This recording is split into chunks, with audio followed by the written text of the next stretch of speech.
Thank you for joining us. And again, if we see some more people who have just started to come in, welcome to all of you. Please continue to introduce yourselves in the chat. Today's webinar is all about the intersection of security and safeguarding.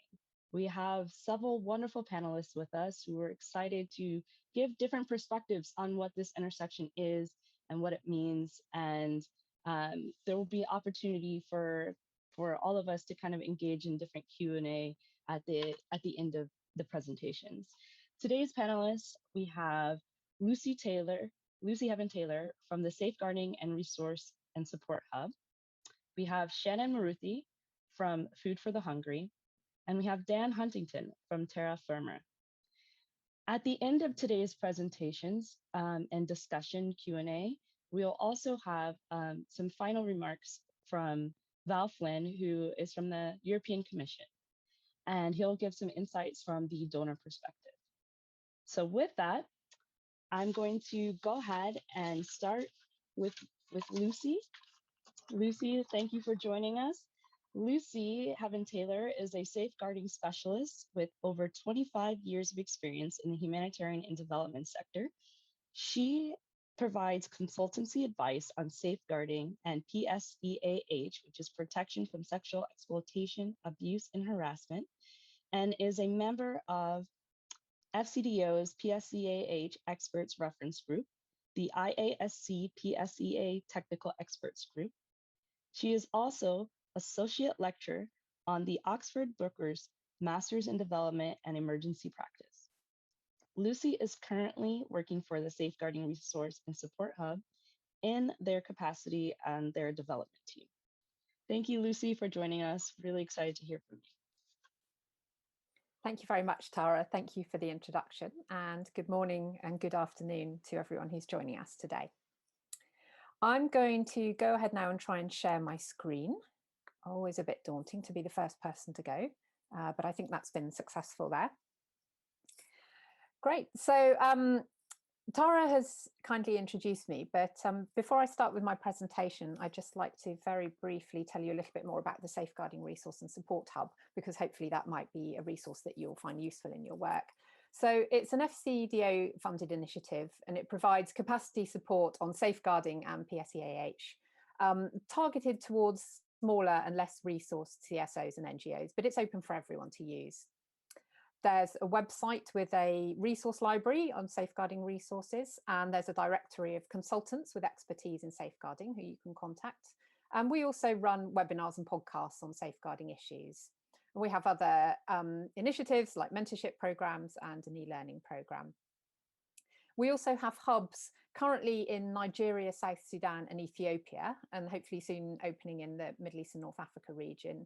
And the purpose of these is to provide context-specific support on safeguarding to the humanitarian and development communities in those countries that's also available in local languages. So that's just a little bit about us at the hub.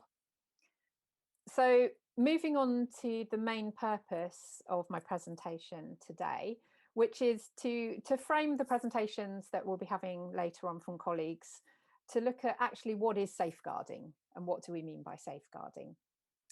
It's a slightly problematic term in our sector, I'll be honest. Safeguarding is a word that's not really even necessarily widely understood in English, let alone when we go about trying to translate it into other languages. But it's a term that we've adopted in the humanitarian and development sector that fits the umbrella of work that we want to do here, that basically includes protecting people who come into contact with our staff or programs from harm caused by us. And by harm, that can include physical, emotional, or sexual exploitation, harassment, or abuse. And this can be harassment, abuse, or exploitation by our staff and associated personnel who we're accountable for. But it can also include harm caused by poor design and implementations of programs. And many of the organisations that you work for are also starting to include workplace harassment, exploitation and abuse within this definition, what we might term staff on staff abuse and harassment. Now, organisations all have a slightly different umbrella of what they include under the term of safeguarding. your organisation might define it a little bit differently. But at the end of the day, what we're focused on is making sure that our staff and programmes don't harm people, and that we look at it from a do no harm approach. So some examples of some safeguarding concerns might be that staff are working in a programme with children, perhaps an education programme, and they're physically abusive towards the children. Or it could be exploitation. So a staff member exploits members of the community by asking for sex in exchange for assistance. And assistance could be goods or services, or even employment. Or it could be that poor programme design puts women and girls at risk of assault from others in their family or community.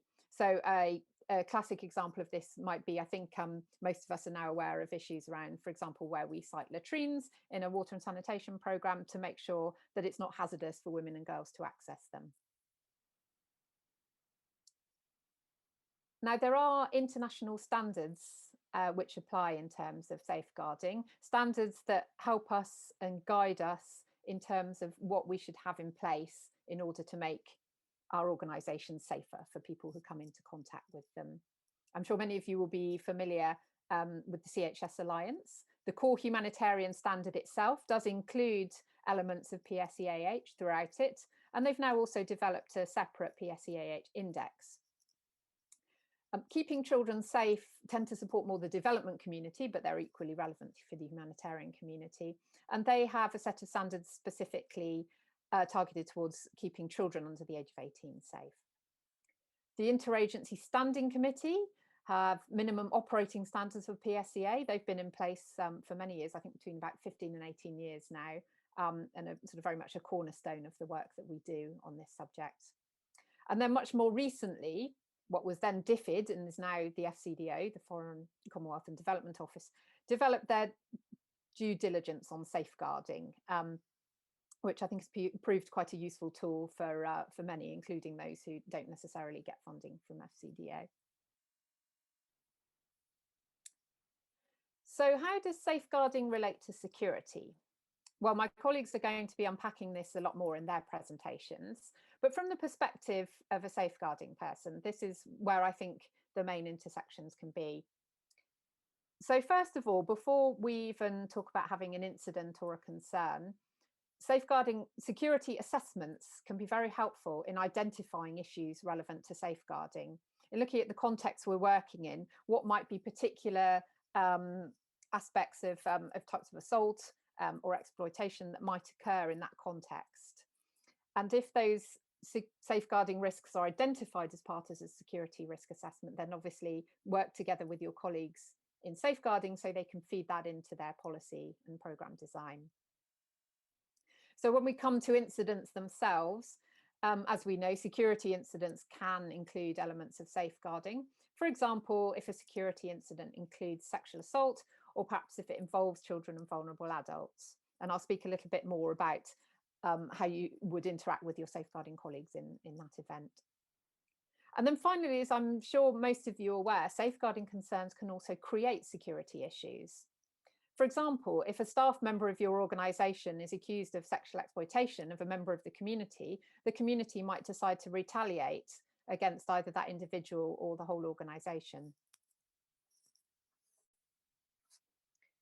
So how should safeguarding and security work together? Well, as it says on the slide, ideally from the earliest opportunity. It would be helpful to agree protocols beforehand. So as I touched on in terms of incident management, decide in your organisation at what point you're going to be getting your safeguarding staff involved, and also who will then be managing various aspects of that incident management. So it's about knowing when you might need to pull in that safeguarding expertise. Safeguarding cases themselves should also include security in their case management teams. So in the same way that you would have an incident management team when a security incident occurs, we have case management teams. So it's pretty common in my experience that a case management team would include security expertise. As we in safeguarding know, it's very common for safeguarding to have security aspects. In fact, it's a rare safeguarding case that doesn't have issues of security and protection involved in it, both in terms of course, the sensitivity of the issues, and as I've mentioned before, the sort of tensions that can ensue, but also, as we know, safeguarding violations are an abuse of power. And if you have somebody who's abusing their power in this way, quite often that does mean that they're a powerful person, and therefore there can be security risks associated with that. So what are some key points to bear in mind from my perspective? I think if we consider preparedness with the safeguarding team, so I've spoken about protocols for dealing with incidents. Agree those in advance so that you're prepared when the situations arise. And a reminder to identify potential threats in program design and delivery. And then also, when we have safeguarding incidents, we always make sure that we've mapped beforehand what support services are available for people affected, the survivors and others. And it's quite often that one of the needs there is security and protection support. So if you can work with your safeguarding team to map what options there are to provide that security support beforehand, so that we're prepared when an incident takes place. If you, as security personnel, either somebody discloses a safeguarding issue to you, or you witness a safeguarding incident or a security incident, or are involved in one that involves safeguarding, the most important thing to do, I know most people can find this a bit daunting, the idea of dealing with safeguarding issues, but really all you need to do is to listen and to observe. Don't try and investigate yourself. It's important that you refer that to your safeguarding expertise. So listen and observe, and then as soon as you're able to, document the details and refer them to your safeguarding team for follow-up. And then this is the final point, but it's actually the most important point, and is overarching everything we do, which is a survivor-focused approach. So the survivor of a safeguarding violation are the most important person in how we approach safeguarding. And it's important that their wishes, their safety, and their well-being remain a priority in all matters and procedures. So I'll just leave you here with some useful resources. I think my colleagues will be sharing slides with you, so you can have a look at these later. But there are links there to all of the initiatives that I've spoken about. And I've also included a link there at the bottom to the GISF Managing Sexual Violence Against Aid Workers Guidance. It is specifically, as you can see, focused towards managing sexual violence against aid workers, but it's actually a really useful tool in how to respond to any safeguarding concern, be it a staff member or member of the community, from a survivor-focused approach. I've used it in my work and found it to be really good on the survivor-focused approach. So a little plug there for a GISF tool. And with that, I'm going to hand back to Tara, who's going to introduce our next presenter. Thank you. Thank you so much, Lucy. We're going to continue having an opportunity to engage with you in the Q&A portion. But I'd like to go ahead and introduce Shannon Murthy, who is the Global Security Director for Food for the Hungry, a relief and development organization. She built from the conception to implementation a global security and crisis management program that is the standard today. Her efforts enable the organization to safely access and assist vulnerable communities affected by conflict, disasters, and terrorism. Shannon is a military veteran. She worked in Kenya for 14 years prior to relocating to the US. Her passion for her work is fueled by doing justice for the oppressed and the poor. We are very happy to have you. Thank you, Shannon. Thank you. And thank you to GISF for having this wonderful opportunity to discuss and to learn from one another. Thank you, Lucy, for that excellent presentation. And I hope that during my brief time here, I can share some examples with a bigger community here. So I want to start by just giving you a brief background of how a global security director became involved in safeguarding. And I'll ask Megan if you could just launch the poll as I give this background. We're going to have an anonymous poll right now, hopefully. It'll just be interesting to hear from everybody where your organizations are in terms of security and safeguarding collaboration. So it will be anonymous and we'll share the results with you in a minute. I hope that can be launched. But a little bit of how I became involved. Food for the Hungry is a mid-size organization. We have approximately 3,500 staff and we operate in 18 countries. Our first safeguarding policy was around 9 years ago. It was developed primarily for donor compliance and donor requirements. Recognizing that we had the safeguarding policy with really good intentions, but we were also creating risk. So I was proactive in collaborating with our HR to better our safeguarding policy and processes and really just actionizing it.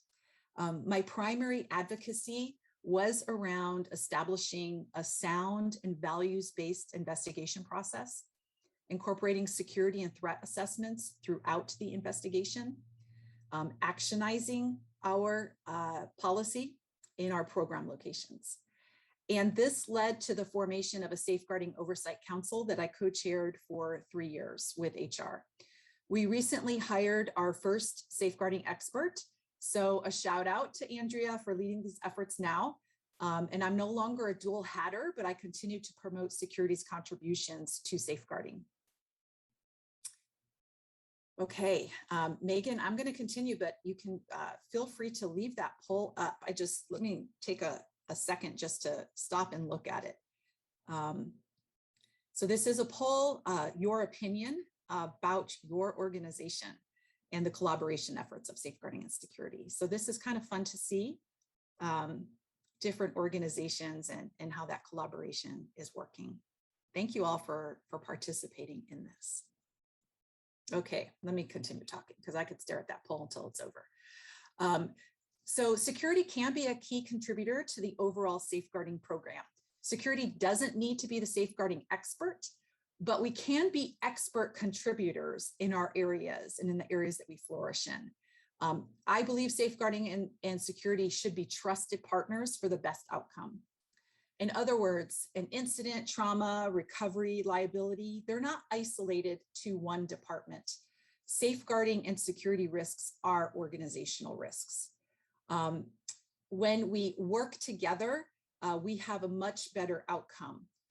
Trust in leadership, resiliency, reduced liability, better reputation, donor confidence. These are all really important, and especially the most important, quality services to the underserved.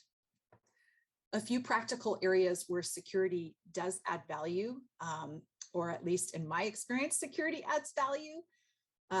Really having the security team and the security experts understand the program context and challenges. And this is really natural for security. We are continually dealing with challenges and context issues. And so just understanding that value. Security can review your response plans, your emergency response plans, your project designs, your donor requirements for risk with an eye for safeguarding. When there is an issue, flag that to your safeguarding experts, if you have a safeguarding expert, or to those who are managing that grant and that program. I've also seen at times that good intentions can create risk vulnerability. Just to share a couple illustrations to maybe put some feet under that statement. I've watched where program staff or drivers would transport beneficiaries or children for various reasons. All good intentions, all in transparency, but created some risk. Sponsors wanted to see their children and the head office requests for the driver to transport them. It could be a policy violation if the driver is alone. When trips are coordinated with security or with a trip or journey management plan, security can catch some of those policy concerns and help the country offices to achieve the objective safely and within our safe policy. In one country, we were reviewing a security SOP, a vehicle SOP, which is a standard operating procedure. I'm sure all of you are familiar with them. Wear your seatbelts, don't speed, those types of procedures. We had that on the table and reviewing it. And one of our program managers from a rural program site made a comment. And she said, well, the kids, it's going to be really hard to get the kids to wear a seatbelt when I pick them up in the morning. So as a security expert, that was kind of like a flag, and I needed to probe that a little bit more.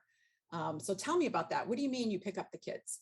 And all in super good motivation and really trying to help the kids get to school and achieve that excellence. She was picking up kids in the morning so that they could get to school. Never thinking that that could be a vulnerability for security if it was a vehicle accident, but also our safeguarding. So really having those discussions and having that ear when you are talking about SOPs. Lucy had mentioned, participating in risk assessments, and that's another key area that I've been really advocating for and have started to incorporate in all of our risk assessments, incorporating sexual assault into those risk assessments. While this isn't exclusive to our definition of safeguarding, it is related. I started to include sexual assault in all of the assessments as a threat to talk about and evaluate. There's a lot of culture in these discussions, so taking the time to discuss the risk is really important. Proactively addressing this, even in the risk assessment, adds value to security and it adds value to safeguarding. Participate, one of the things that I really valued when I was a dual hatter and that I've carried on with me, and especially in my leadership function of security, is participating in safeguarding planning sessions and attending outside workshops and trainings. It really helps broaden, it helped broaden my understanding of safeguarding in the community, and it really elevated my leadership ability. I've learned a lot from listening to some of the more advanced organizations. Some of you are on here now. And with most trainings and meetings now going virtual due to COVID, it's really actually quite easy to do. And I think that can be just a real mutual enforcement and benefit for security. The investigation process. In Food for the Hungry, we are a values-centered organization, and we call our values our heartbeat. Yet what I had been observing earlier on was that our investigation process wasn't always conducted in a way that represented our values for everybody. I'm a vocal advocate that the investigation process should reflect organizational values, should treat all people with dignity, even the subject of complaint, and have an end result that promotes reconciliation and restoration for everybody. And those are some of the advocacy and support ways that security is able to help influence processes. Practically during investigations, I'll just, it's really going to be a repeat of what Lucy shared, and I want to do that as a security expert. So thank you, Lucy, for kicking this off. Security should be a trusted partner to conduct threat assessments and risk assessments at the start of an investigation and throughout the investigation. The assessments should also help inform the actual investigation plan. We want to make sure that our investigators and the interviewees are safe when they are conducting their investigations. Establishing risk treatment measures for the investigation, making sure the meeting place is safe, there's secure transportation, all of that is really critical.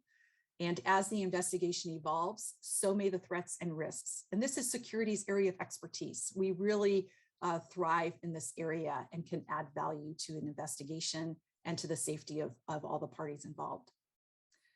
And then after closing a safeguarding case or a safeguarding investigation, it's important to reassess security. I find often that there are unenforced security procedures or a lack of procedures that contribute to an incident, but security isn't informed. And so when they're not informed, these vulnerabilities can continue. So security teams will need to reassess for these vulnerabilities. It's our area of expertise. We love doing it, and it's added value to the whole safeguarding program and organizational risk management program. So in closing, when safeguarding and security can collaborate as trusted partners, our efforts can go a lot further than when we work apart. And with that, I will hand it back over to Tara. And thank you so much for having me. Thank you, Shannon. I think you and Lucy have shared some really great perspectives, and I think this is a great opportunity for us to dive in and introduce Dan, who I think is going to add to this interesting conversation about where the intersections lie and some of the differences are. So without further ado, I'm going to introduce Dan Huntington. After leaving the British Army, Dan became a kidnap and crisis management advisor with a commercial crisis response company and took a diploma in natural disaster management. Dan has worked with several community-based organizations, local and international NGOs, governments, and the Federation of the Red Cross and the UN on development of humanitarian response, risk management, and conflict resolution. Dan started Terra Firma Risk Management in 2009 and has helped numerous organizations navigate their way through a wide variety of crises around the world, including responding to a number of governance crises, including sexual exploitation and abuse. Thank you, Dan, for joining us. Without further ado, thank you. Thank you very much. I'm just going to be trying to share my screen and multitask at the same time. So hopefully you can all see that now. Thanks very much, Tara, and also to Shannon and to Lucy. I'm going to be, I guess, coming at this from a bit more of a bit of a different angle, which is the head office's management of a governance or a sexual exploitation or abuse crisis. I mean, I think a lot of aid agencies do crisis management a lot. Some of them have kidnaps, political crises, natural disasters, environmental disasters. Even we've all been doing pandemic crisis management for a while as well, and that's become almost second nature to some. There's obviously a really wide range of smaller NGOs, newer NGOs, etc., who don't have that experience, but a lot do. So I think there's a massive amount of experience in aid and development in crisis management. And again, there's a big range of experience, but generally people say, look, we're pretty confident at managing crises. We have the systems, we got the protocols, we got the right sort of people to do it. So we're pretty confident of what we're doing. But I think governance crises are really different, including sexual exploitation and abuse. And I'll tell you why. First of all, governance crises, particularly sexual exploitation and abuse, are about power and position and the abuse of power and position. And that puts the governors, so I mean by that the board and the executive leadership team, it puts them absolutely center stage. Other crises, so kidnaps, political emergencies, what we're seeing in Afghanistan at the moment, they are remote from head office normally. They're remote geographically, and however much people at head office, the board and the executive leadership team might know the people involved, might empathize massively with them, and yeah, you know, they might well know both national staff and international staff who have been kidnapped or have been directly affected. The decision makers themselves aren't directly affected, or very rarely are. And it's a real change when, in a governance case, then actually it's the decision makers who are in the crosshairs. And it makes a very big difference to how they respond to it. This brings into play some really big human factors which are not present in normal crisis, in your kidnaps and things like that. So people's the leadership's personal self-esteem can be challenged. Their reputations can be questioned.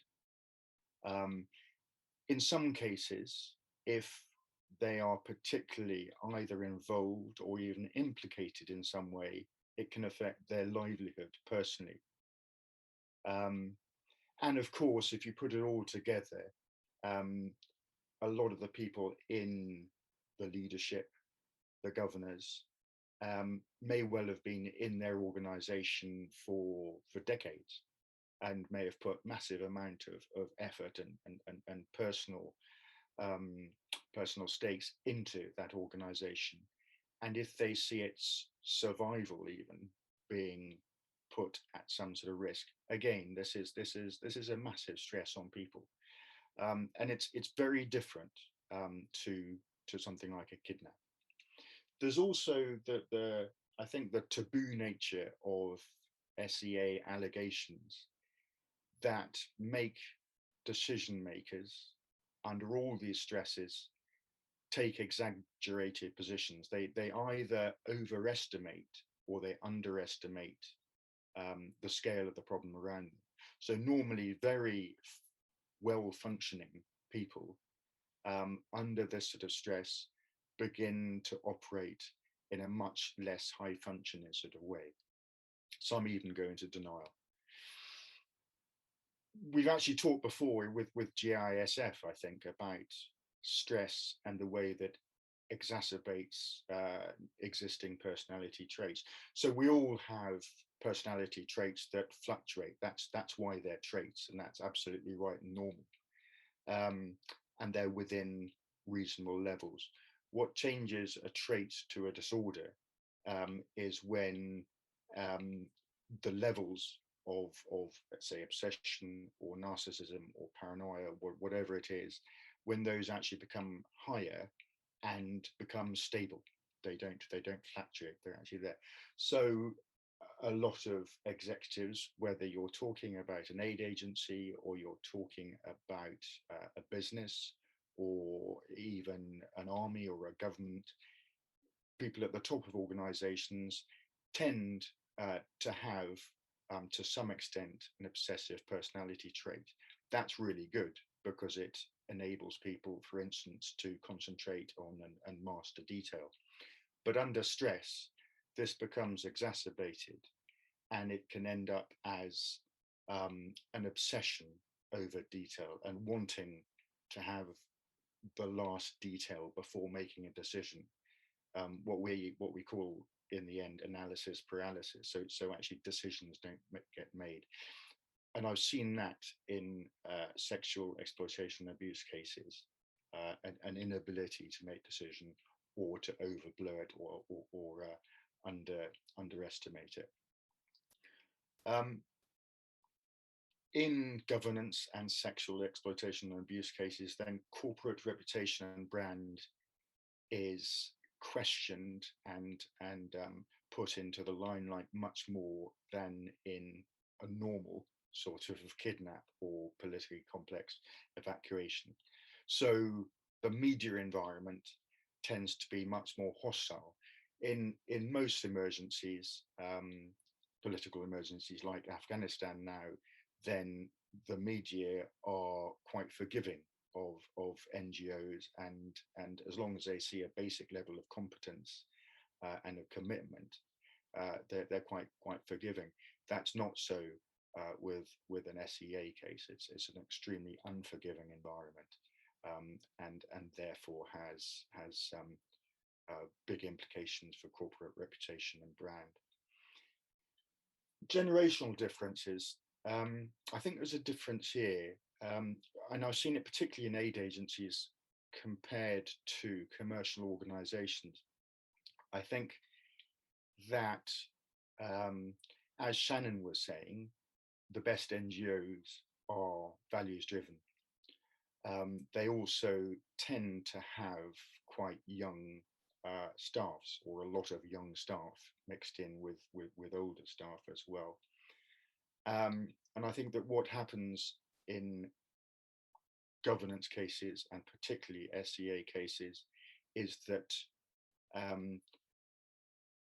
the younger staff feel as if their values have been betrayed. They join this organization for particular reasons, based partly on the values that they represented. They then suddenly discover that those values actually weren't being lived up to by senior parts, by the leadership of the organization. And they then react very strongly and vociferously and in a really visceral sort of way. The older generations who are in the staff tend to look more at it and say, look, something awful has happened here. We want to see due process. We want to see fairness. We want to look at this carefully and slowly. The older generation also tend to know the leadership well and identify individually with it. So you end up with a sort of clash of generations, particularly perhaps in the sort of current political era. And that is a factor that I've seen come into play in a number of these sort of governance crises. Lastly, I've rather cryptically written unity and alignment challenges. What I mean by that is that boards tend to be united, but under something like a governance crisis where individual governors, individual trustees, individual directors might be in the limelight, then they tend to disunite. They become disunited. The same happens with executive leadership teams. There is a tendency to do that. So you can get board and executive leadership team being disunited, and then they're not aligned. So you have the board saying one thing or thinking one thing, and the executive leadership team saying or thinking something else. And there's very little more dangerous strategically to any organization, whether commercial or not for profit, when you get that. So it's a process of trying to get those aligned. Lastly, sorry, I just wanted to have a quick word about crisis management teams. That's where security comes into play. Security generally is sort of the power behind crisis management teams in aid agencies. And I think a difference here in governance crises is that whereas normally in a kidnap or something like that, the CEO usually keeps out of a crisis management team and delegates authority to the CMT. In a governance crisis, the CEO usually leads it because he or she needs to give their authority and to imprint their vision on managing this crisis. And that's well and good, but then who flies the plane? Who is actually then running the aid agency once the CEO is immersed in that crisis?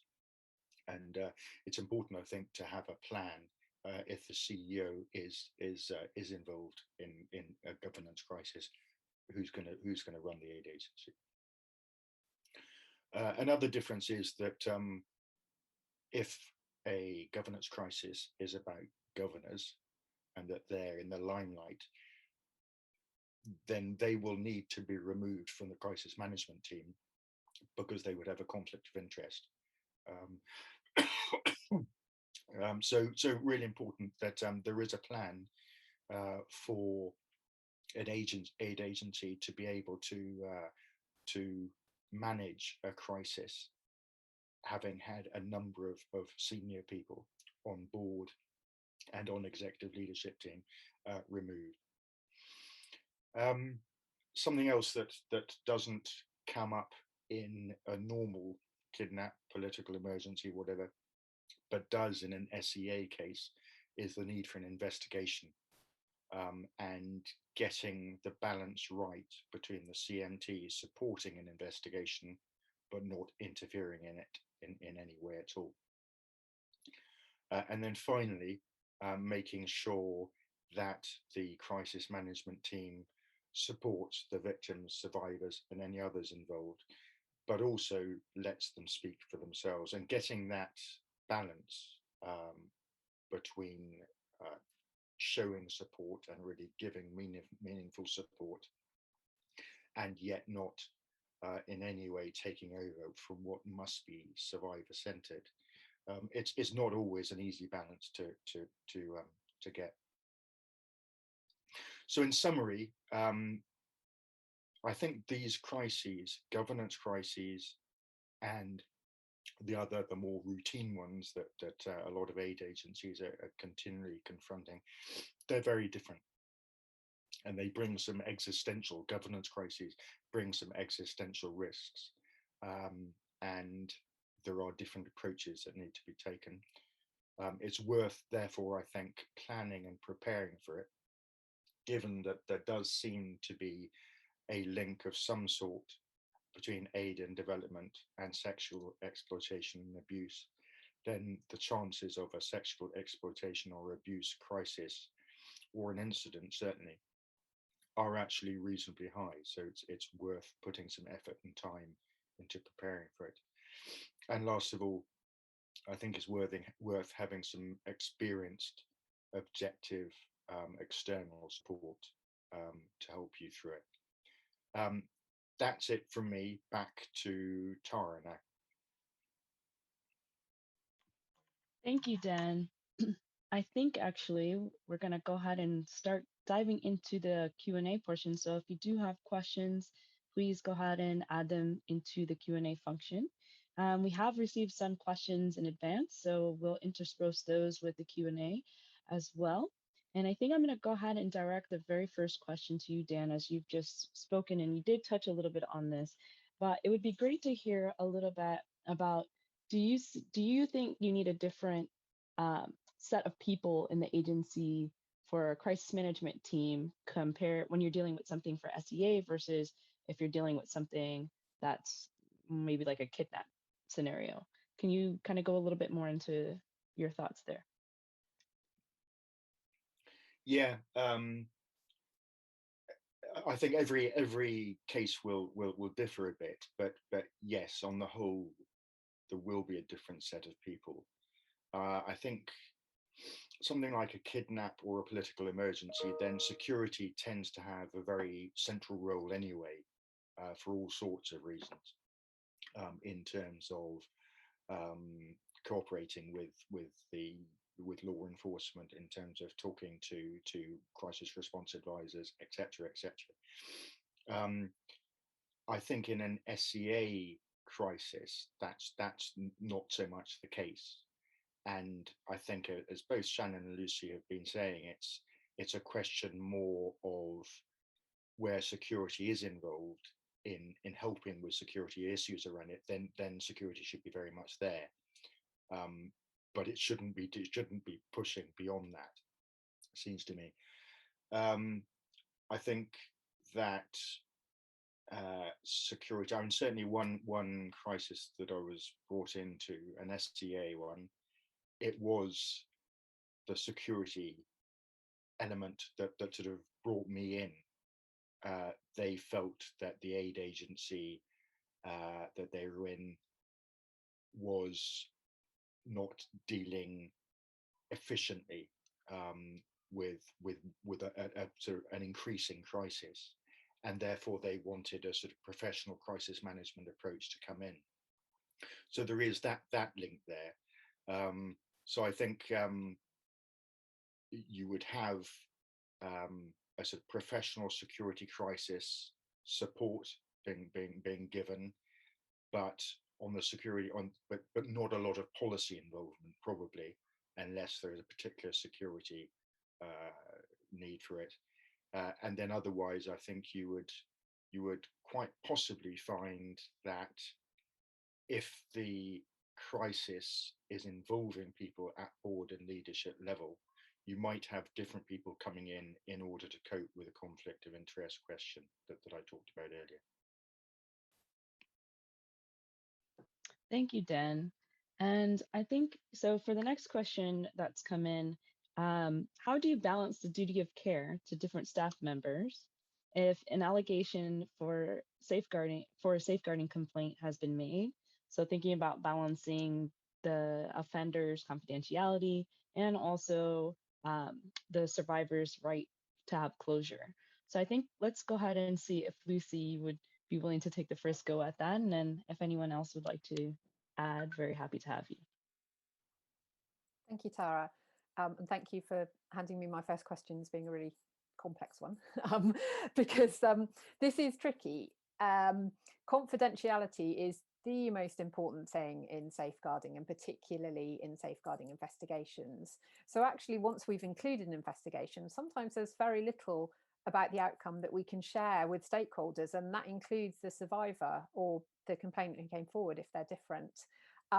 So planning is always really important, but how are we going to manage this situation? And also being honest and transparent with the survivor as to what the potential outcomes for this investigation are likely to be and what the ramifications are for that person. And sometimes we find ourselves in circumstances where the allegation might not be upheld, and that leaves us in a situation where the survivor has to continue working with this person, and it's really important that that's handled very, very carefully, that the survivor isn't put at further harm, isn't re-traumatized in any way, and also in the way in which it's dealt with doesn't appear to, let's say, put the blame on the survivor. So the instinct might be, let's move the survivor to another office so they don't have to encounter this person. But what you're doing in dealing with it in that way is obviously making it look as though the survivor is in some way at fault and to blame. So there's no kind of simple answer on that, rather than to go back to the idea of a survivor-focused approach, and being very careful that everything we do doesn't breach confidentiality, but also doesn't re-traumatize people involved. Thank you, Lucy. Shannon or Dan, do you have any other thoughts on that? I think Lucy summed it up really well and short. Wonderful. Well, Shannon, I actually have a question for you. So you talked about how security adds value to safeguarding teams in their work. How about the reverse? What are some ways that safeguarding can boost the work of security? So, for example, how do you phrase security SOPs and language, and that does not blame the victim? That's a great question. I appreciate that question. I do feel like it's mutually beneficial. I mean, I don't feel like security only boosts safeguarding, but when security becomes a trusted partner, it does help us. It really elevates us, because in a trusted partner, I'm talking both ways: security, trusting the safeguarding team, and safeguarding, trusting security. That just really adds so much value to the organization and to our organizational risk management efforts, and hopefully will prevent a crisis from happening. To me, that's really the key one, just constant talking and dialoguing. And if you haven't started yet, just open up a conversation. Can we meet? Can we talk about similar concerns, similar threats and risks? I find in security, I have a lot to say about a lot of things, and community-based complaint mechanisms are for various issues. And so just having those conversations and those exchanges with each other. I really find, the safeguarding experts really have a great handle on all of the different workshops and trainings. I've been able to really benefit and improve my leadership from attending those. So when appropriate, an appropriate workshop, invite some of your security leads to attend those to help them increase and broaden their understanding. It doesn't just help the safeguarding efforts, it helps the security efforts, because the things that safeguarding and security have in common is we are both about protecting. And so there's a lot that we can learn from each other and from each other's workshops when it comes to protecting and risk management. And so definitely those collaborations.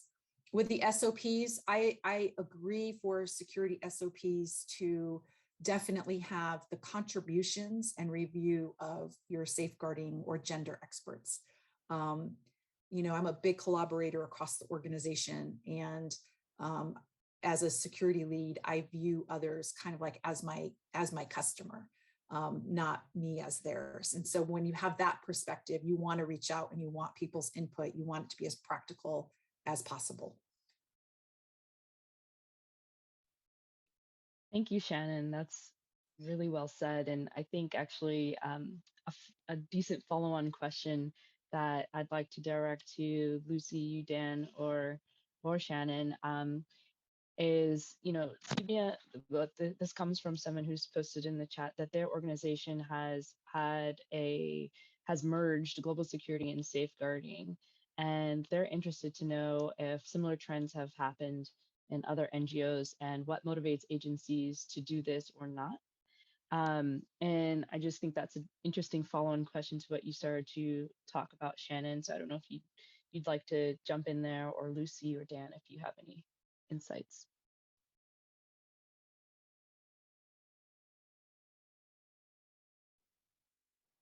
Shannon, did you want to go ahead and answer that one? Yeah, I was kind of like taking a breath and thinking. If you have, Lucy, you may have more information. I've seen some organizations start to merge those. I think it can be a very natural fit and merge. It's probably going to depend on your organization direction, size, and involvement. I can share my experience working in a mid-size organization and kind of helping to bring safeguarding to level 2 and actionizing the policy. After a few years, I had to step off because it was developing a whole new program and needed really dedicated eyes and full-time support. And as a hands-on person, I wasn't able to do that. So that would be, you know, that was kind of my experience. It didn't mean that security was out of the bucket, but I think it's going to really depend on the organization size. Lucy, do you have anything to add, or Dan? Just to say that over the years, I've seen safeguarding fit in all different kinds of locations in organizations. It sort of seems to almost find it hard to find a home. I've seen it in audit, I've seen it in HR, in security, in program management. But I think it does intersect with so many other areas. And I think at the end of the day, the important thing is the collaboration rather than where it sits. And just to say that I don't know if it's a different experience from everyone else, but I've always, in any case I've been involved in, I've always had really positive collaboration with security folk. I don't know if I don't know if there's an underlying undercurrent here that they don't work together very well, but it's certainly been my experience that I've always worked together really well with security colleagues, and it's always been really fruitful experience. And I think just my sort of tuppenny bit would be, yeah, I think it's, you know, the collaboration is the important bit. Does strike me rather, as Shannon said, that there is so much to do on the safeguarding side, and knowing how busy security is, mostly, I slightly wonder how it would fit practically. But yeah, collaboration is the most important thing. I agree. I thank you so much. I think there's definitely still more questions around that, and where different organizations might reside with their thoughts on that. So just kind of shifting a little bit of gears, and I think I'd turn this question over to start with Lucy, and then maybe Dan, you might have some insights here. But what is your view on remote investigations? How efficient or can security be better incorporated into this? Thank you, Tara. It's another a really interesting and obviously highly relevant question at the moment. And we those of us working in safeguarding are seeing more and more remote investigations taking place. Firstly, is due to insecurity and remotely operating programs in places like Syria and so on. But obviously then during the pandemic, it became more prevalent as well. It is possible to conduct an investigation remotely, and for that, I think, to be a thorough and appropriate investigation, it does involve a slight pivot in how you undertake the investigation, but it absolutely can be done. And actually, in terms of safety and security, we've heard anecdotally that people involved, witnesses who've come forward, have actually preferred it, because rather than having to go into a kind of an office room or wherever you're conducting the investigations where people can see you doing that, they feel much safer being able to just open their phone or laptop in a private location. So that is one ramification of that. But in terms of managing security, then yes, it does open up a whole raft of other issues, digital security being one of them. And I can't claim to be an expert in that at all. I have people to advise me on that, but it's a huge issue in terms of confidentiality and security and so on.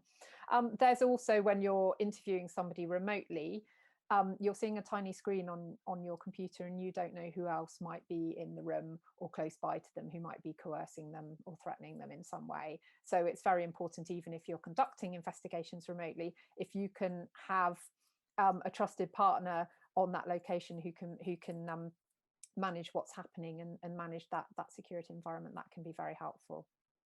There's a lot more that can be said on that. I would say if it looks like you do need to do a remote investigation, then obviously consult the safeguarding experts, and they can help talk you through that.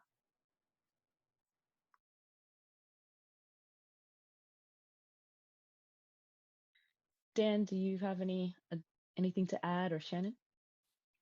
I don't know. I don't know. Yeah, I bow to Lucy's greater knowledge there. Sounds yeah, good. I could add that if your organization doesn't have really experienced investigators in this area, it could be a benefit to really consider using a professional investigator who does have experience with remote investigations. I think that will really boost the quality and give you a sound investigation in the end, versus trying to do something for the first time remotely that may be really difficult and challenging. Yeah, that makes a lot of sense. And there was kind of a tiny bit of a follow-on related question, not just for necessarily a remote investigation, but someone has asked, after an investigation, what kind of support systems are there in place to respond to some of the things that come out of it? Did you want Maybe me to take Shannon, that did one? you? Oh, sorry, Shannon. I was gonna say Shannon and then Lucy. Did you want to?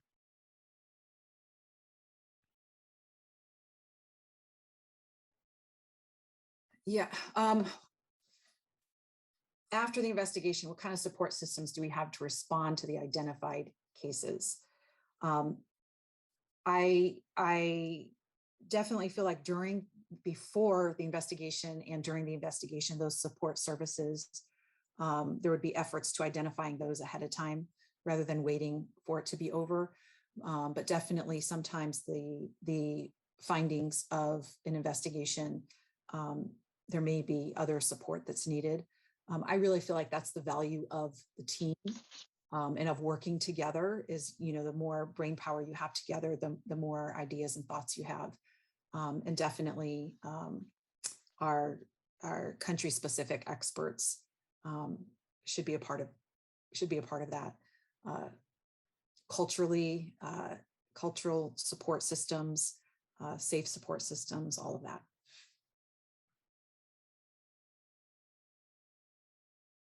Dan, do you have some thoughts to add to that? Sorry, no, I was looking at the Q&A. No, Oh, no, I okay. don't think so. Actually, I don't know. Nothing to add. No worries. Well, I think there's a couple other questions that have come in, and I'd like to actually turn it back to you, Dan, on, we've discussed the differences between the management of security crisis and an SEA crisis.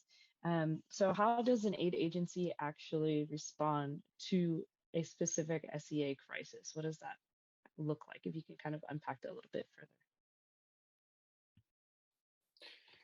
Yeah, I mean, sort of long answer to that, I guess. But I think overall, the important things are firstly to adopt this survivor-centered approach.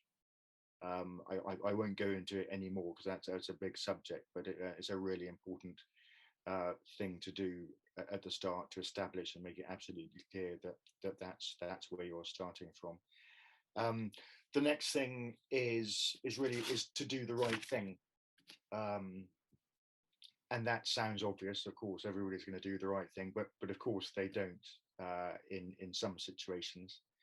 But to get the leadership really, or to get the CEO particularly, to be absolutely clear from the start that that's what the agency is going to do, and to be clear internally and externally that that's what's then going to happen, and then stick to it. In terms of the sort of more technical side of it, then because there's this level of sort of dissonance and sort of people having a different appreciation, a different estimation of the importance of what's going on and what one should do about it, then I think a sort of natural way to try to resolve that is to develop a risk register and say, okay, so what now are the risks that are confronting our organization from this, and then work out what resources you're going to put into resolving those particular issues. And what that then does is it takes on sort of frontally any disagreement in the board and the executive leadership team. So you are developing a clear, objective picture of what the real situation is and what you can do about it. And it's not up to individual trustees or individual executives to say, oh, but I think we should do this, or we should do that, or it's you know, is an existential problem, or oh, well, it's not really such a problem. You get clarity over it, and a lot of that is yeah, there's a sort of technical piece of doing the risk register and getting everybody to sort of sign up to it and say, yeah, that's the narrative that we all agree on. There's also a much more important in the end part of really convincing people. So certainly a lot of my work in this sort of thing is behind the scenes, talking to board members, to executives and to others, trying to make sure that everybody is on the same page. And that everybody you get this unity and alignment, which is so important. And then the last thing I think is leadership. It's really positive leadership, particularly from the CEO, showing that the organization is going to do the right thing, showing internally and externally. So externally, I mean to donors, to regulators. I mean, the US people in US NGOs will be very aware if you get into a present responsibility situation. I won't go into that. It's a anyway. The US people will know what I'm talking about. It's something you really want to resolve as soon as you possibly can. It can put your organization into a really strategic tailspin. So it's making sure that you coherently and logically address all the problems of present responsibility, and you get yourself onto a sound footing again. And that comes from clarity of leadership. Media crisis management is really important, but I think what has quite often happened is that people see an SEA crisis from its management perspective as a comms problem, and it's not. It's a strategic problem. It's a problem of substance, of actually making sure that you really address what's gone wrong, and you really address all the issues, cultural, probably deep cultural issues, or sometimes anyway, deep cultural issues. It's not a, the comm side is an aspect of that. You've got to show you're doing it.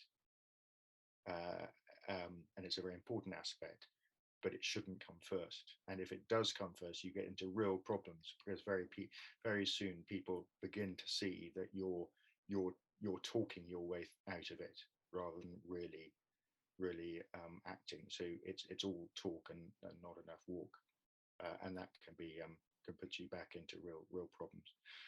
So sorry, slightly long-winded answer, but I think that's the best I can do for now. No, really interesting. I think some great points and even some considerations on having almost a standalone CMT for it. So it's kind of really interesting your thoughts there. Um, we've got some other questions that have come in, and I think I'll turn this over to Lucy first, and then maybe Shanna, if you have anything to add. The question is, in a survivor-centered approach, the safety and security of the survivor is the prime consideration. In most organizations' security policy, there is usually a statement that staff is of the highest importance to the organization. Do these two ever conflict? Interesting question. So we do obviously have a duty of care to our staff. And how that usually manifests itself is basically when a safeguarding case arises, when there is a concern that a member of our staff has sexually abused or harassed or exploited a member of the community or another staff member, what we're doing then is trying to establish if that is indeed the case. And the investigations that we undertake are internal administrative investigations into staff misconduct. So whilst that process is going on, it is possible. I don't believe it is a contradiction to be both survivor focused and to give survivors all the support that they need, whilst at the same time observing a duty of care for the member of staff against whom the allegation has been made. We would look at offering that staff member against whom the allegation has been made any welfare support that they might need as well, up to the point at which, if there is an investigation that upholds the complaint, and we do believe that our staff member has exploited and abused somebody, well then in most cases it should obviously the conclusion to that would be dismissal, and at that point we cease to have a duty of care to that staff member. But it's absolutely possible, I think, to do both of those things at the same time, but really reinforcing home the message as well that survivor focus, it means providing support to the survivor. It also means ensuring that we're not re-traumatizing them, we're not causing them any more distress, and it also means, if they're an adult over the age of 18, that they lead on the kind of support that they get. So we're not making decisions for them, we're enabling them and supporting them to access any help that they need.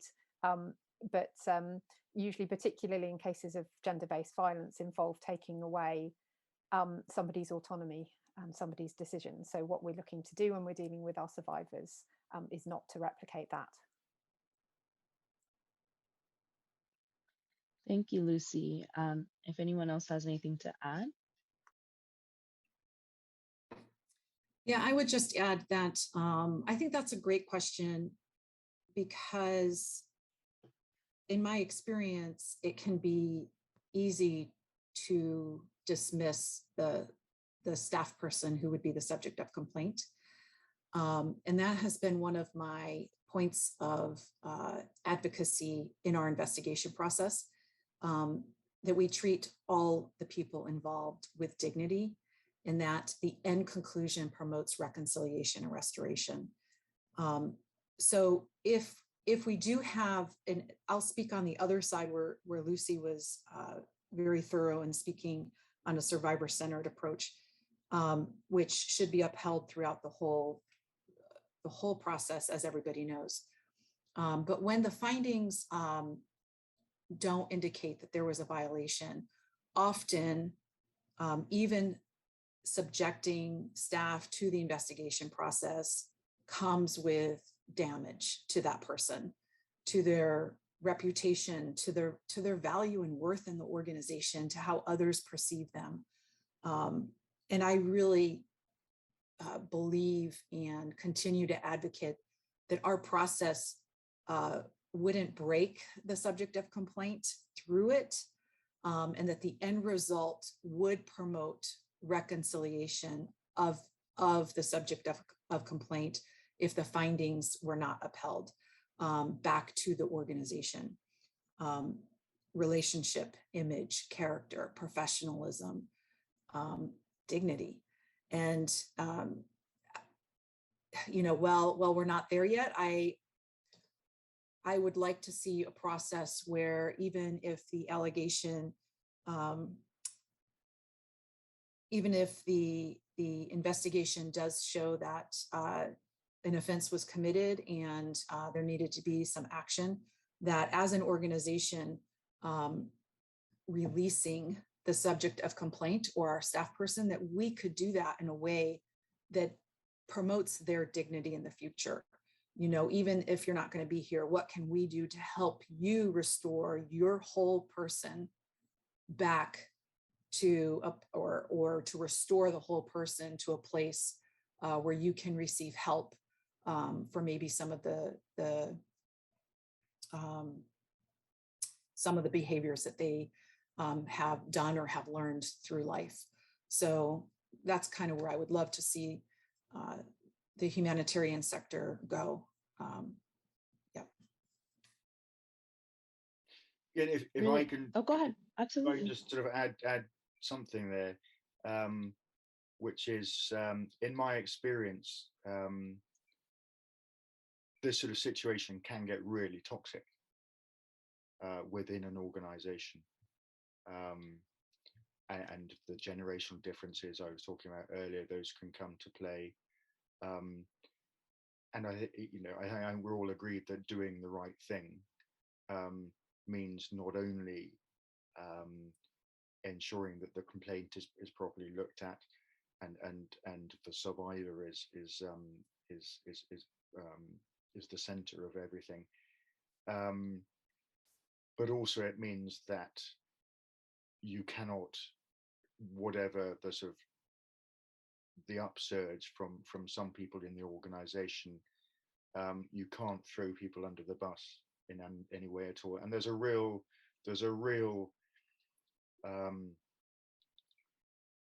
real pressure on leadership sometimes to do that, I think. But the obvious answer to that is, if you want an aid agency to come out of an awful experience like an SEA crisis as a better organization, is not going to come out as a better organization if it's based on unfairness to people. It's you're scuppered from the start, really.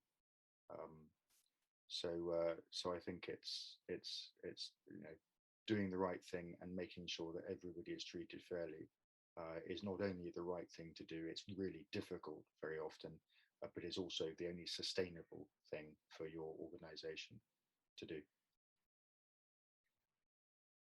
Thank you. That's really well said from all of you. There's time for a couple, like one or two more questions, and one that's come in is, what is the role of an organization in supporting staff who have been subject to domestic violence and abuse? Is this concern of organizations? Is this a safeguarding issue or a security issue, or perhaps neither? And I'm going to pose this question actually first to Shannon, and then to Lucy, as I suspect you both may have some really interesting thoughts on this, particularly given the two sides of the coin here. Thanks, and I'm interested in hearing from Lucy too. For us, that would be if it's one of our employees that's allegedly doing the domestic violence versus being the survivor. That is a clear violation of our code of conduct. So while it may not be specifically a safeguarding issue, because our safeguarding policy really focuses on beneficiaries and children and community. It would be a code of conduct issue and handled in that way. We, if it is our staff who is a survivor of domestic abuse, absolutely, it would be held in confidence and support for that person.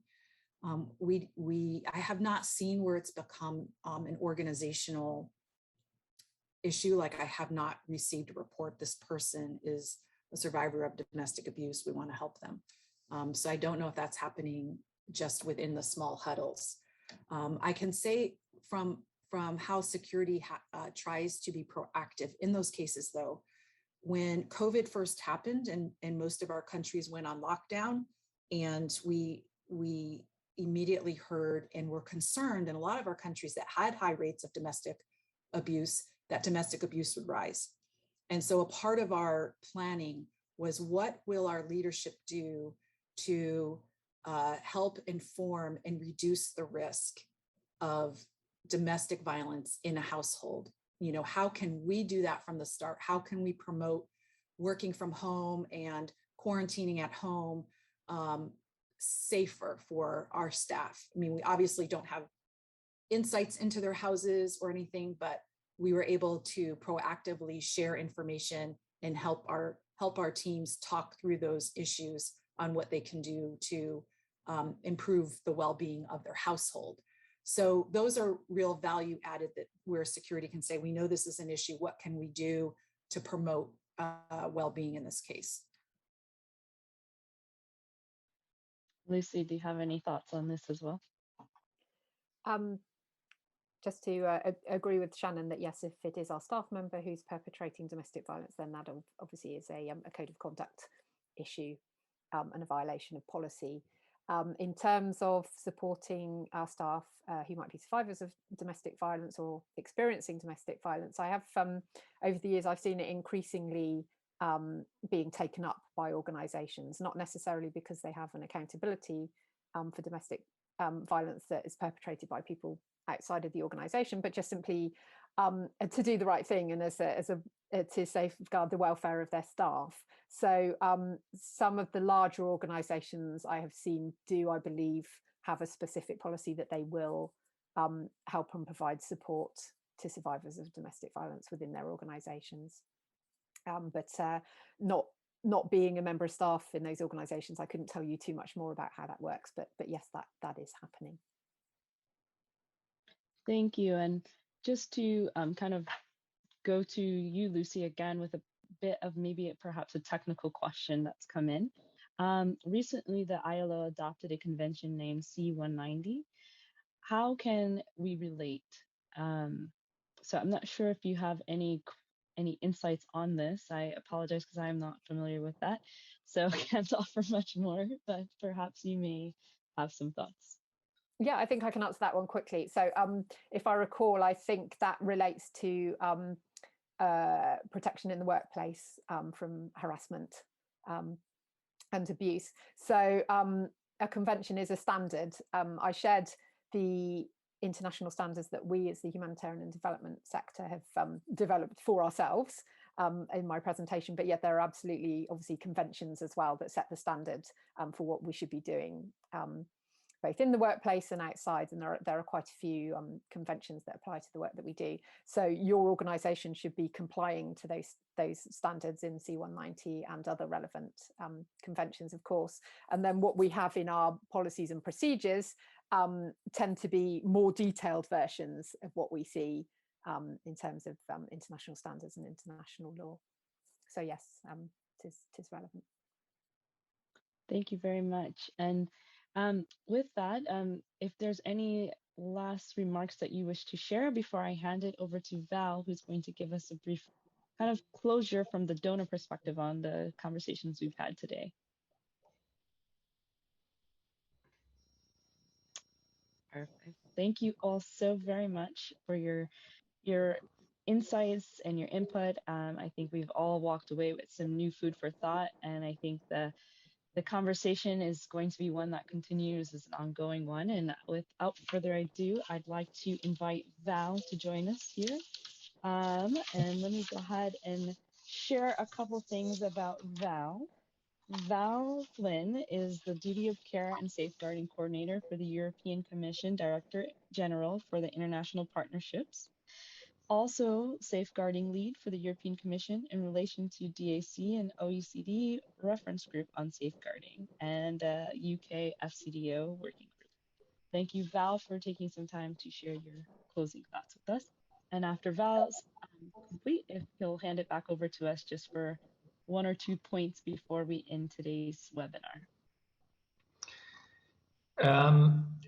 Thank you, Tara, and thank you, Heather, and thank you to GISF for inviting me to pitch in with some concluding remarks. I don't know how I'm going to. I'm conscious that I might repack what is being beautifully unpacked by the panelists today on this most important topic. Those of us who double hat, as we were talking about, we certainly have been busy with duty of care security management with Afghanistan, Myanmar, Haiti, and other major natural disasters and things. It's been a very busy time. So I would like to compliment the panelists, Dan, Shannon, and Lucy, for the most informative presentation. It's very hard to follow on that. They've unpacked, as I said, so much. But I'd like to give just 1 or 2 points, I said, from a donor perspective, because it's sometimes we are probably our own fault. We're missing from some of these presentations and these engagements. And it's nice to see such a great turnout from for today's webinar. And I've noted some of my ex-colleagues from the security management who have signed in. It's nice to see that. As I said, as you said before, I won't go into it. I have the honor, if you'd like to say, to representing the Commission on the UK FCDO Technical Working Group for donors, the DAC reference group on safeguarding, donor safeguarding investigation group, and many other fora, which overlap with the ones that Lucy mentioned earlier on. This is not the first time that I've actually addressed GISF on this important issue. I remember back in 2018 addressing the then EISF in the aftermath of the Haiti and the DRC safeguarding scandals, which, as you know, were a watershed in terms of how the aid sector started to get serious about dealing with all aspects of SEAH. At that time, I was flagged a number of issues in relation to double hatting, or the link between security risk managers and safeguarding, and that I just was conscious that they might have been or at risk of getting inadvertently involved in assuming responsibilities without the training, the awareness, and everything within their organization, because of possibility of mission slippage. And but I think what we have happened, I think tremendous progress has been made by all involved donors and partners in the aid sector, both the humanitarian aid and development sector, right across the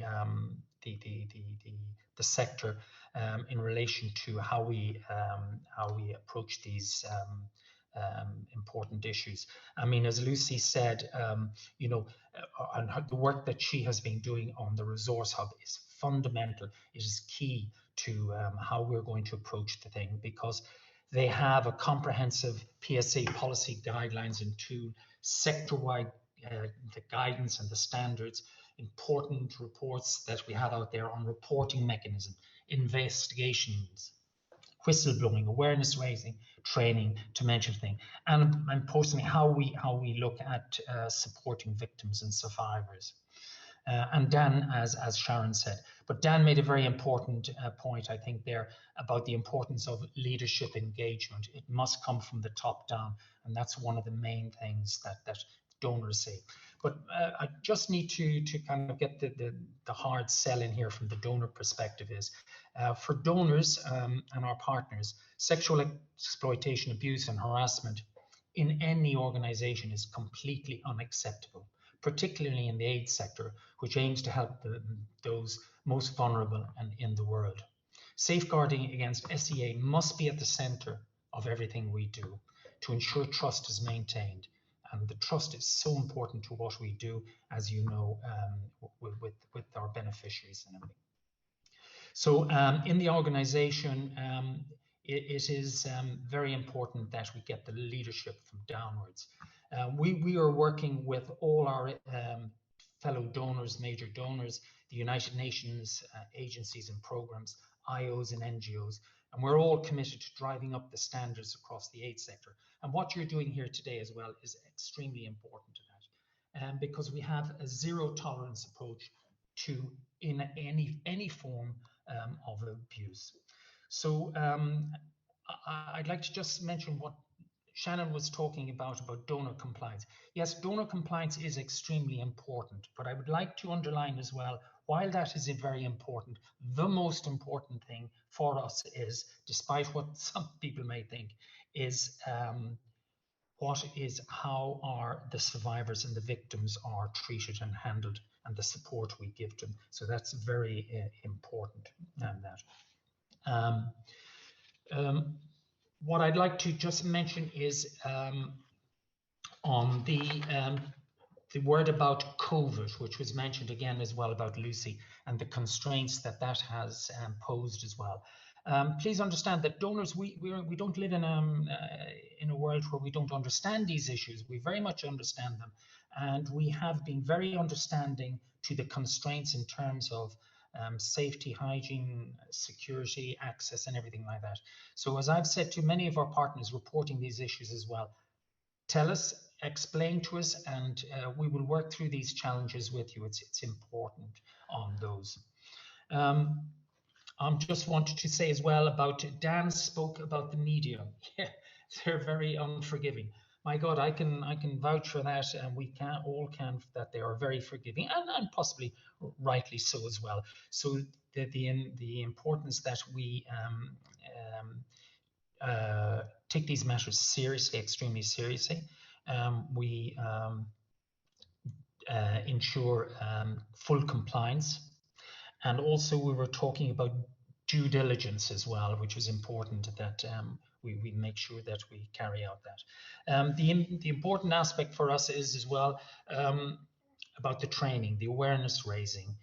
All these issues are very important to us. Maybe we haven't done enough as donors. Maybe we should be doing more. But we have to. We're starting out on this long journey and everything like that. So I'll just talk about. We have the main instruments, if you'd like to say, the UK government Safeguarding Summit, which has the international commitments in 2018, and we have the DAC recommendations. So they're the ones that we are working with. And then, as Lucy mentioned, all the different, we sign up and abide by all the different minimum standards, if you'd like to say. And the one that we hadn't mentioned, we probably should mention, is the United Nations Secretary General Bulletin, which deals with all the SEA or PSEA aspects for the United Nations agencies and programs, which is very important. So just to conclude, some examples of initiatives that have been are out there. There is again a UNFCDO initiative with Interpol focusing on criminal aspects of SEAH. There is a misconduct disclosure scheme as well. It's a framework for sharing information about past employees' history of sexual misconduct. There is an aid worker registration scheme in the pipeline. And then we have the very helpful CHS Alliance for the Humanitarian Quality Assurance Initiative for independent verification. There are lots of more. I'm not going to go into many more of those aspects and everything. But in conclusion, I'd like to thank GISF and the panelists. It's very important that we have this debate where the intersection is between security. And in closing, I'd like to certainly acknowledge the extremely hard work of our colleagues in UK FCDO, the safeguarding team, for their outstanding work on all aspects of safeguarding. It's most helpful to us, other multinational donors, and also the OECD DAC Secretariat for the valuable policy documents that they have provided. So I have, and of course, Bond, CHS, and other NGO organizations. I wasn't, when I spoke about this in 2008, saying that we shouldn't double hat and there wasn't an intersection. But what I was trying to say, and I think today has shown where the debate has moved on, if someone wants to do it wants to get involved, a security risk manager, they can, there's no objection to that, but they must do it with the eyes wide open and the knowledge that dealing with safeguarding and SEAH cases are extremely difficult and complicated.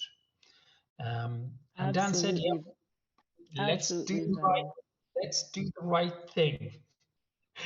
I know that's going to be hard and everything. So I'm going to close on that and saying I would ask GISF to remain engaged, to keep the spotlight going on this, and to reconvene another one of these sessions sometimes, because we've lots to talk about. Thank you, Heather, Sharon, and everybody and fellow panelists. Thank you so much, Val. Appreciate it. And that's well said. Thank you all for joining us. Thank you to our panelists, Val, Shannon, Dan, and Lucy. And if you wouldn't mind, if you're still here, please join us in completing our poll. And I think Val actually said it well. One of the questions in the poll is, should we continue having conversations on this intersection? So please do let us know your thoughts there and how you found today's discussion. Really appreciate all of you. We'll continue to keep the poll open for a few minutes, but if you must jump off, do complete that and have a great rest of your day wherever you might be. And look forward to seeing you at a future event or other opportunity. The people doing the world's most important work are up against the biggest challenges. Since the 90s, security incidents involving NGOs have increased as their independence and impartiality no longer protect them. Humanitarians are actively targeted, as well as exposed to the risks of conflict and disaster, facing kidnapping, injury, and death in order to help those in need. And the threats to their safety means their ability to help diminishes too. NGOs began to create roles for dedicated security professionals, but they often lacked support and resources and worked in isolation. In 2006, a group of them from the UK and Ireland got together to develop coherent approaches to security risk management in the humanitarian space, eventually becoming an established network, the European Interagency Security Forum. With a strategic, inclusive, and collaborative focus, the Forum has created a centre of excellence, facilitates a peer-to-peer network, builds capacity for security risk management, and provides a voice for practitioners, reaching over 100 members. In response to growing demand, it has now gone global, bringing different perspectives, expertise, and resources to make core activities such as original research, trainings, workshops, and knowledge sharing more impactful than ever. As a result, organizations are able to build their security risk management on an even stronger foundation to keep more aid workers safe and enable sustainable access to communities in need. With a vision to see the work of the whole third sector done more effectively by supporting NGOs around the world, we are the Global Interagency Security Forum.